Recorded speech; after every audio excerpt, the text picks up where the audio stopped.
responsive or receptive to the conservation message. Now, when you're dealing with an overall population, you have people of all kinds, people that respond to different messages, people that might not even care about, a conservation message. Do you have any insight on how those that are responsive to conservation messages map out with the data that Isabel was showing about, which one can actually reduce more on their load share? Because we are looking at data for Collins Utilities, and we're a bit surprised and maybe disappointed that what we're finding is most of our customers that adopt or participate in our programs seem to be the one that need the programs the least. So will you have any comments on that? And to any one of you, to the four of you, if you would. I missed you, Pablo. So I think that's one of the things we're looking to get at. But one of the concepts that's kind of come and gone, it's unfortunately gotten into the buzzword parade, which is too bad, but it's really gamification. So when I think about the fact that there are these various kinds of communities and affinity groups, they're not all necessarily physical groups. In fact, that was one of the weaknesses in our study, was not doing more to talk about different kinds of communities and to see if those would hold. We just talked about physical communities. But I think that there's this natural, like, I want to do as well as you or better than you, which we've seen in several studies, like, of course, with O-Power too.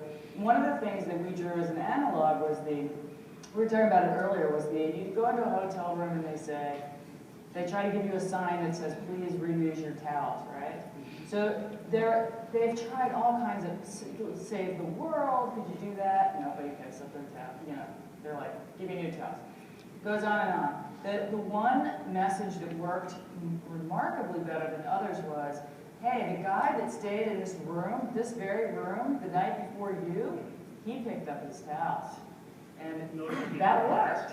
Yeah, so there's this inherent sense of competitiveness we seem to have, and I think there's a way to tap into it positively with some gamification metaphors.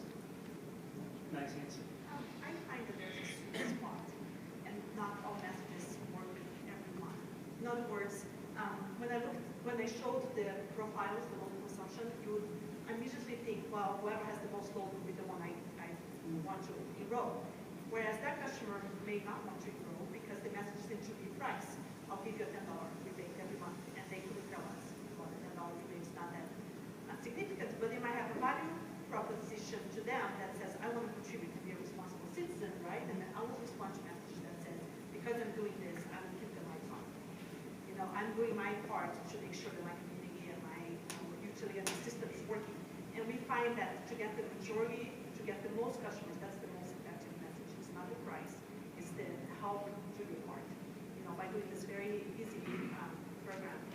What we tend to find is that the very low consuming customers are not good participants, even though they are price responsive, because they just don't have that much load to offer. The ones that are the highest consumer are completely indifferent to price messages, and a lot of them value comfort more than anything else, and so they may not be the ones who want to provide them this load.